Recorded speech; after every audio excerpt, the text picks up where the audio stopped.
I used to believe that working the night shift in the warehouse kept me honest. With no audience around, it didn't matter if a pallet slipped, a carton burst, or if I took too long completing the paperwork. Nobody noticed except for the lights, the concrete, and the occasional moth fluttering against the bulbs. Being alone is easy when the building is predictable. However, being alone becomes unbearable when it starts to make unfamiliar sounds. The latch hadn't clicked. That was my first excuse when I noticed the front door ajar, allowing a sliver of midnight to seep in. I closed the door and turned the deadbolt, then pressed the push bar once, feeling the reassuring weight of metal as it returned me to my private sanctuary. The familiar hum rose and fell. The heater coughed. A forklift charger blinked. The symphony of the warehouse resumed. Then the wet steps started. Not heavy, not the heel-toe rhythm of boots. A slick press, a thin peel, like a barefoot coming off a wet tile. 1, 2, 3. The timing was wrong, too slow for anyone who didn't want me to hear. I stepped to the mouth of the back hallway and peered down the long, fluorescent gullet of concrete. The lights were on a motion sensor. Only the first two glowed. Beyond them, the corridor was grey and unlit, a tunnel with no end until you walked into it. "Hello?" I said. My voice surprised me in its smallness. The wet step stopped. The silence that followed wasn't silent. It was the hum, but it was also listening. I knew how stupid it would be to move toward it, so I drove away. I stepped into the supply room, pulled the door shut, and turned the thumb-turn lock until it couldn't turn anymore. Then I put my shoulder under the metal handle. The handle felt cold in a way that made me think of breath. 911, I whispered, after mistyping my passcode twice. "There's someone in the building." The operator was calm in a way that made me feel like I was performing for her. "Stay on the line. Officers are en route. Can you describe—" A slow twist on the handle. It moved a fraction, as if someone's fingers needed to learn the shape of it. I clamped it down.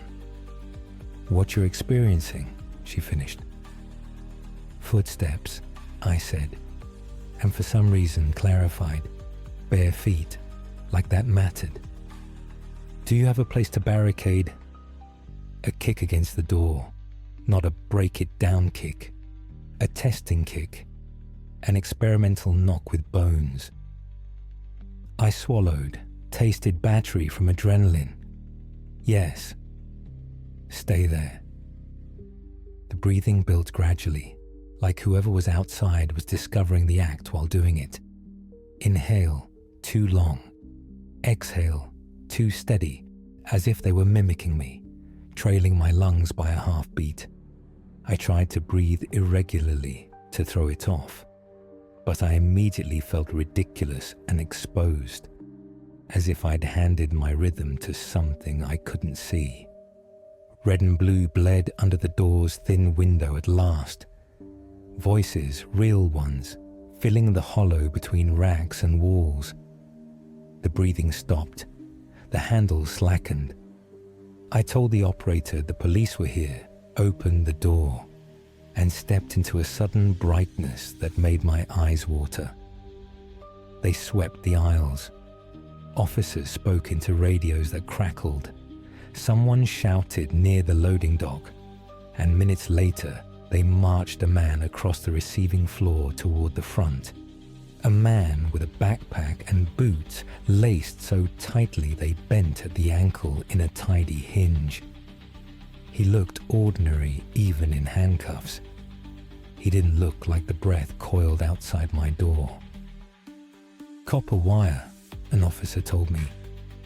He cut a section of fence out back, tools on him, nothing else. No weapon. Your doors lock automatically." "I locked them," I said, hearing the neediness in that. "I did lock them." "Good. You okay?"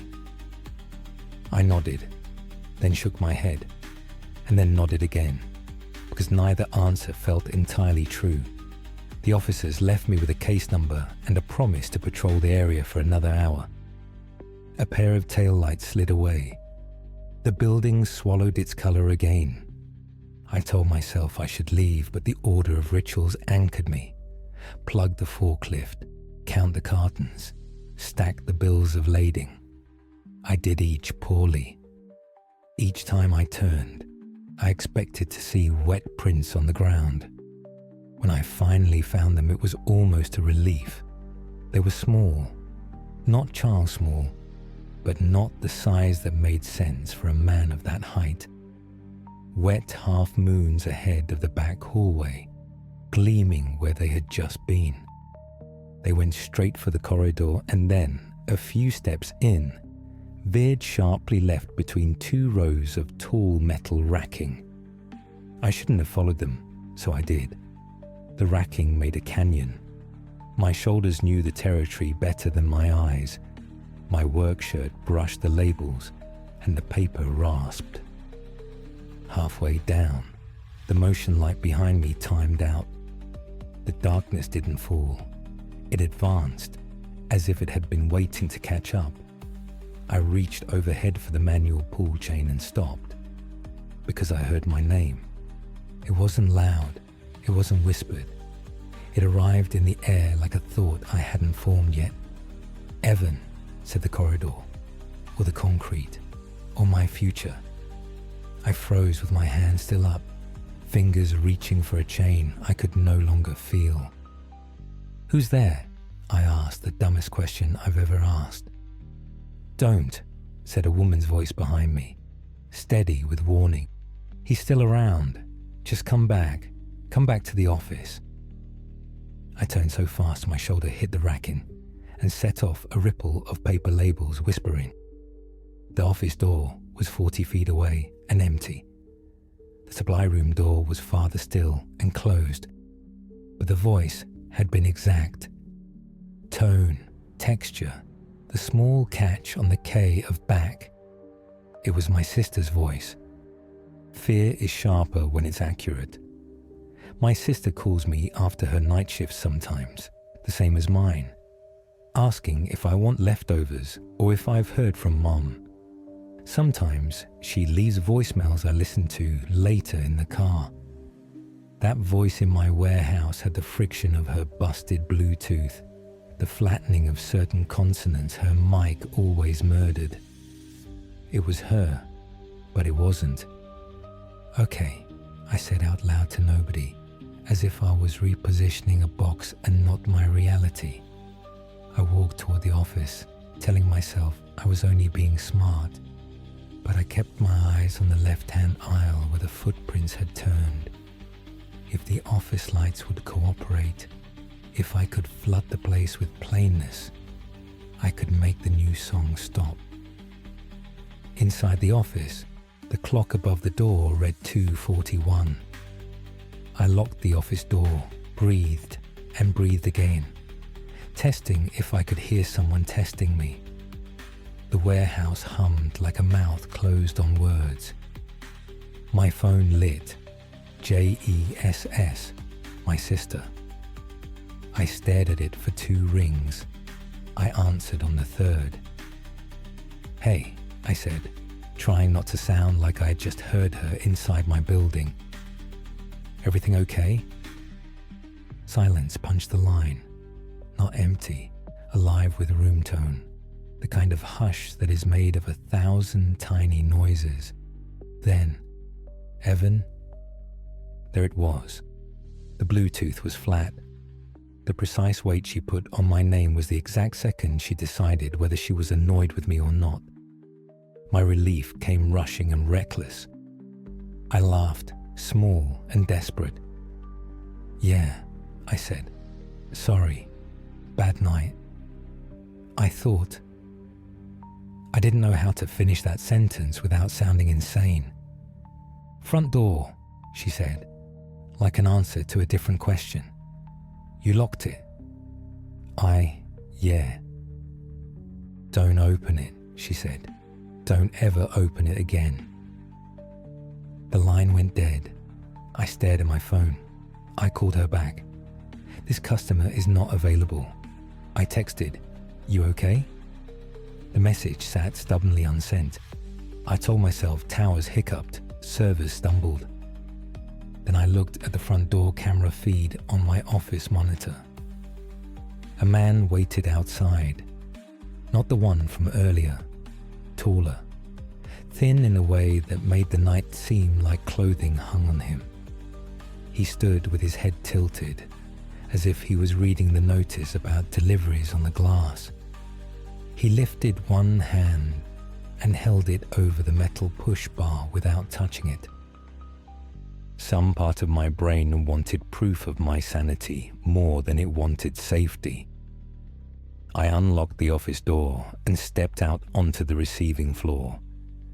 The monitor was mounted above the time clock. From here, I could hear the faint speaker crackle that bled through when the camera's mic came to life. The man outside didn't knock. He didn't try the handle. He just turned his head 20 degrees and smiled. Only the idea of it, like a mask of a smile hovering slightly off his skin. I spoke before I could stop myself. "I can see you." He didn't react. But behind me, down the back hallway, a foot lifted and pressed and peeled. I ran back into the office and locked it because I was still pretending locks were a language the night respected. I checked the rear cameras. The hallway was empty, but for a dark seam at the far end. I zoomed in on the feed until the pixels became grainy. The seam was just the old freight elevator doors not meeting cleanly in the middle. Someone had once painted over the gap, a dark brush line across pale metal, and the paint had cracked like a healed wound. The phone rang again. "Jess." I should have let it go to voicemail. I answered. "You hear it too?" she asked, the voice a fraction late to itself, like a dubbed film. "I keep hearing things when I'm alone. Little hellos that sound like mine. Taps, creaks, and then the doorbell." "Jess," I said carefully, "where are you right now?" "Home," she answered, certainty placed neatly on the word. Then, so small it was almost a confession. "I think there's someone at my door." I wanted to tell her to call the police, to stay away from the door, to check the peephole, to get in her car, to leave. But an old, childish part of me thought if I said the wrong word, the radio would tune wrong and I wouldn't get her back. "You locked it?" I asked. She took a deep breath and smiled. "Evan," she said, echoing the warehouse's call, as if the thought had beautifully formed in her mind before I could tell it. The air hung heavy with anticipation as the line cleared. Not a single click echoed in the stillness. Only a profound silence enveloped everything, leaving a lingering sense of uncertainty. With determination, I picked up the heavy flashlight from the office drawer, imagining it as a beacon of light ready to illuminate the unknown. As I glanced at the front door monitor, my reflection stared back, alongside a sign that seemed to whisper reminders of the late hour. The back hallway camera captured only a sliver of the elevator and a faint shimmer in the distance. Perhaps heat or some other curious phenomenon we hadn't yet uncovered. Each moment felt filled with possibility. "Okay," I told the building. "Enough." I unlocked the office door again. My key felt like a toy, a ritual I did for myself. The warehouse breathed around me. This time, I heard it. The hum was a chest. The racks were ribs. I walked to the back hall and forced the motion lights to wake in choppy zones as I moved. Dead, then flicker, then cold white, then dead again. Halfway down, the footprints waited. Wet, recent. Each one a clean oval with a little crescent of water at the toe, where the pressure ended. They pointed at the elevator. They stopped at the seam. I played the beam of my flashlight up and down the gap. Old paint. A strip of darkness. I listened. I didn't hear breathing. I heard learning. "Don't," said a voice behind the elevator doors. My sister again. The same broken Bluetooth consonants. "Don't open it." "I'm not," I said uselessly, touching the seam with 2 fingers, like that counted as defiance. "Good," said the voice. Then, flattening into a perfect, smooth studio tone that was not my sister. "Thank you for letting me in." The elevator doors sighed inward a 1/4 inch on their own, as if metal had discovered a softer state. Air slid out, damp and cold, like a basement exhaling its contents. I jumped back without thinking and swung the flashlight up. The beam made a fat oval that caught the number stenciled above the elevator, 1, and the paint ripples turned to skin under the light, then paint again when my brain protested. I stumbled. My shoulder hit the wall. A dark oval smeared there. My hand was wet. I raised the flashlight and saw the print I'd left, an exact match to the others, but upside down, the arch and toes in the wrong place, because my hand had been made to be a foot for a second in the flashlight's logic. I wanted to laugh. I wanted to cry. I tried to peel my hand off and throw it down the hall. I went with the 4th option. I ran. The front door was so bright it looked like daylight.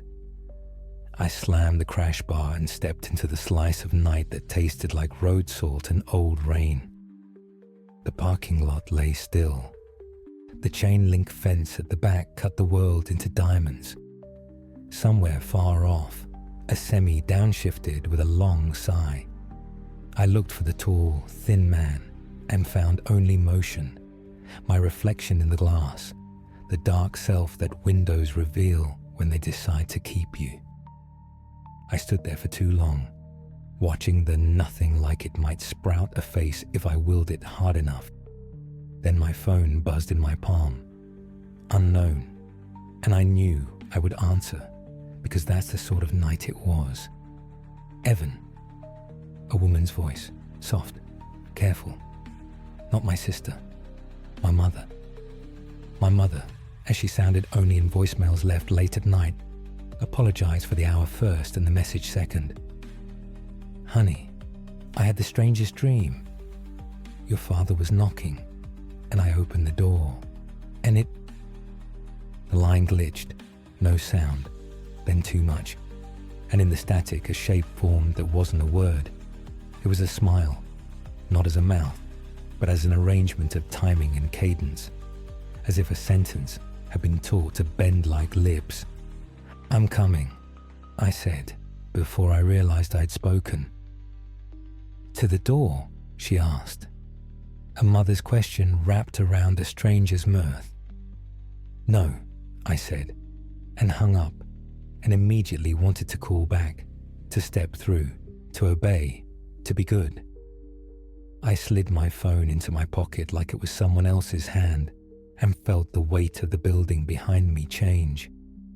When I turned, the front door stood slightly open again, breathing the night. I shouldn't have gone back inside. I did. Fear will make you test the cage even after you've learned the bars breathe. The office lights flickered as if they had blinked in surprise at my return. The monitors stuttered and then stabilized. On the back hallway feed, the seam of the elevator doors was gone. They had met perfectly and decided to pretend they always had. On the receiving floor camera, a dark oval of water bloomed and faded and bloomed again 5 feet from the office door, as if a foot were learning to be a foot right there in the air where the lens couldn't see texture. The office door handle turned under my hand without me. I yanked it open, stepped inside, and locked it because I had run out of rituals and only had this one left. The clock above the door said 3:33, because of course it did, because time is a story too. I sat at the desk, put my head in my hands, and listened.